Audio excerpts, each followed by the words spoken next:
Joe Hopkins here, and today, yes, it says ask a pro, and we're going to ask a pro. Why is this a pro?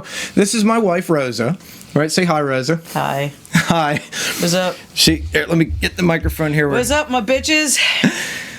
She is a freelance writer by trade, but is also a professional musician, producer, hosted a radio program for a number of years, worked as a journalist. She is the consummate professional in all kinds of entertainment stuff. So, here is the question. Mm-hmm. What do you think about the state of music right now? We've talked about that before. I want a pro's opinion. I think that they are overcorrecting for the rock star deaths that happened in the 1990s and in through the 2000s. And they do that by adopting an American Idol approach where they basically have a built-in audience and they have people they can control. And they have, I'm not saying American Idol per se, okay? Let's not get in a legal trouble American Idol per se. I was just saying like that sort of template. And that people can basically be easily controlled and signed up into contracts, and you don't have the Kurt Cobain model anymore, where you've got better music, it's creative, or Amy Winehouse, but they have drug addictions and they're harder to control, and then they die, and then they lose their cash cow. Yeah, that's what I think. It's not pretty, but I think that's what is going on for the most part. And they're just getting like 2 or 3 rather bland songwriters to write everybody's stuff for them. And I think the old model was better, but they didn't want to deal with that anymore. So you basically agree with Sorry. with a lot of the more artistically minded of us that think that they're doing cookie cutter, and you're saying it's because they want a less self-destructive approach? It's paint by numbers, because real art takes pathos. Pathos is messy. It's destructive. It's sleeping till 3 o'clock in the afternoon and then getting up with some Quaaludes and a bottle of, Jack. It's not the consummate Kelly Clarkson, or whatever she would sing. We're not going to sing it for you now, but yeah, copyright. We don't want to get a strike here, but yeah, that's why they do what they do, how they do, as they do. Okay. Do you think it can be fixed?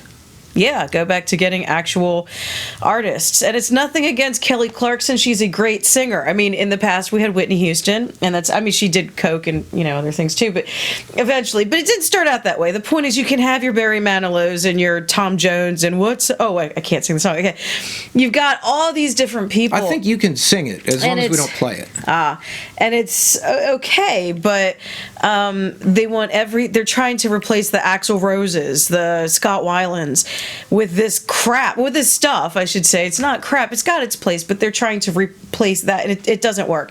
Like, you have Adele, you have Amy Winehouse. I know Adele sells a lot of records, but I think you miss something when you don't have the Amy Winehouse. I prefer that sort of from the depths of despair, the swan song kind of stuff. And I mean, it's tragic, there's no doubt about it, but good art a lot of times it's squeezing out that last extract of something that's truly painful. And you don't get that, if you're doing the American Idol, America's Got, I don't know. America has, a lot of America's Got AIDS. I was going to say that, but whatever. You can say it. Nah, it's cool, whatever. All right. So here's the controversial one. What about WAP? I think it's a song. The bass line is awesome, right? And that's trap beat. Oh, yeah, and if I go on the record as saying this and then somebody takes this video, they're like, Rosa said the WAP is a culture relevant song. Look, I can have opinions that go against what people think that I should or can have, but I think it's a song that's it's done well. The production's good. Of course, I listen for that, and I like the beat, and I like the boom, boom, boom. I don't know if that's copywritten, but the thing is, I like the way that sounds, and the lyrics are of 2 women consensually stating what it is they like. Why has everybody got a problem with that? And I'll tell you why everyone has a problem with that. It's because they're women, and because they're women of color. How dare you say that you have a preference, which, everybody now is down with patriarchy, but they still want to be telling people what they can and can't like. That's bullshit. Then we may as well keep patriarchy.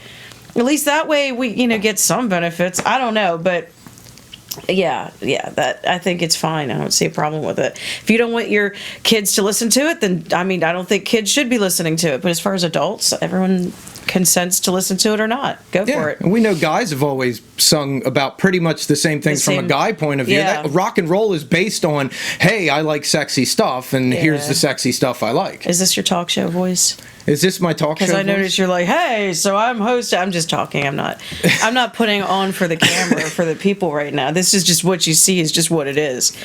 Okay, so the other controversial one. Okay. Greta Van Fleet. What about him? What about him? They're allowed to be influenced by whoever they're influenced by. They obviously like Rush. No one ever mentions that because the guy sounds a lot like Geddy Lee. Robert Plant, yeah, obviously. And they... I mean, no one says that about the Main Squeeze, and they sound like Led Zeppelin stylistically. Now, the singer doesn't sound like Robert Plant. He's got more of a, I don't know, he's got a different vibe going on there. A little more soul. Well, obviously, yeah. But the singer from Greta Van Fleet and his brothers, the other thing is that they're young. Like, I grew up listening to Zeppelin, too. And Nirvana, and people are influenced by whatever they're influenced by. I don't think it's a copycat thing. I think maybe it was a little bit of a shtick in the beginning because you can get a lot of attention now for not being as hot as Robert Plant. Do you know what I'm saying? Like, Robert Plant was hot. That was a lot of it. So you kind of like get the hot points without having to be, you know what I'm saying? You get what I mean. I think that there's a benefit, there's an allure to that, but having gotten past that initial, they are legitimately very good. I like how he can do harmonics with his voice. And the songs, they're legitimately very good songs. I think about that big scandal in the classical world when they found music that somebody claimed was Brahms. Everyone was so over the moon because, oh my God, we have extra Brahms here. Whoa! And it turns out it wasn't Brahms. And then everybody's pissed because they're like, fuck you. Can you cuss on YouTube? Yes. They're like, fuck you. This isn't Brahms. What the fuck are you selling? But, okay, so someone else wrote Brahms. I'm sorry to tell you this, but the prospect of it having been Brahms was so goddamn exciting that the world was just standing on edge, or at least certain nerds were, okay? But then when they find out, oh, it's terrible. So this is kind of like that. If you found extra Zeppelin laying around your basement or your attic or wherever, and then you found it, everybody would be over the moon excited. But when it turns out it's these young, kids with like weird curly hair, oh my God, it's terrible. You sound like Led Zeppelin. How dare you? The fuck? It's like listening to extra Zeppelin tracks, which, like when they found Traveling Riverside Blues, do you remember that? Yeah. The song called Hey, Hey, What Can I Do? It was on the box set, wasn't it? Yeah, it came out on the box set. And there were a couple others that they found, or like Nirvana, You Know I'm Right, and Sappy. When they found those songs, it exploded. Why can't it be the same thing here? It's cool. I like it. Okay. Yeah. And here's the other Is this the last controversial question? topic. Well, one last genre. We'll go with one last one. Country music. Because you said like 5 minutes, and that was like 10 minutes ago. Oh, am I keeping you from things? You are definitely keeping me from things. Well, we don't want to keep you from things. Country music right now. And keep in mind, you've got Nashville, and then you've got the independent scene, which are really two different kind of things there. So you just want to know what I think about country overall? Yeah, what do you think? Well, we have to address the elephant in the room, which is that country is Christian. And by Christian, I mean CCM. So CCM being in Nashville, where country was, it morphed. And I think a lot of the production and the people that would have been involved in one are now involved in the other. And as far as what I've seen in the scene, like Nashville is terrible, and that's like saying a generic statement like Nickelback is terrible, and people think, oh, well, that doesn't. But no, there's a body of evidence that shows that Nickelback is terrible and that Nashville is terrible. So, like, I speak on authority. When you basically just... Nickelback is Nashville. Yeah, no, when you basically just have the...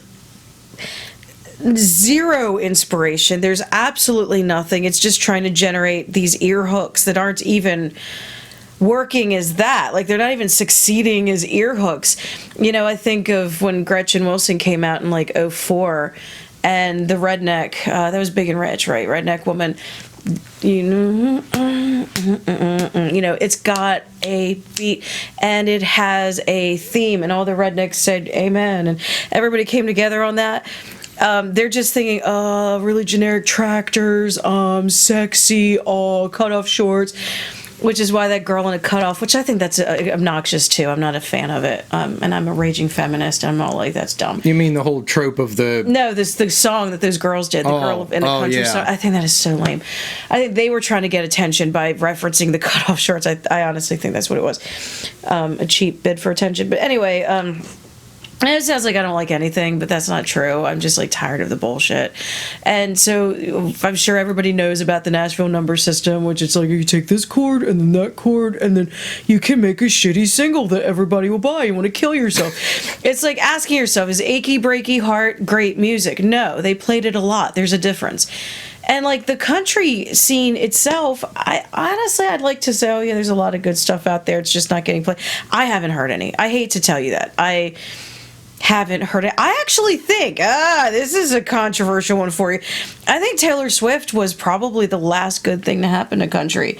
She wrote very good songs, and they were catchy, and they used mandolin. They had like more organic instrumentation to them, and it wasn't just a generic football games and pickup trucks and whatever stupid stuff.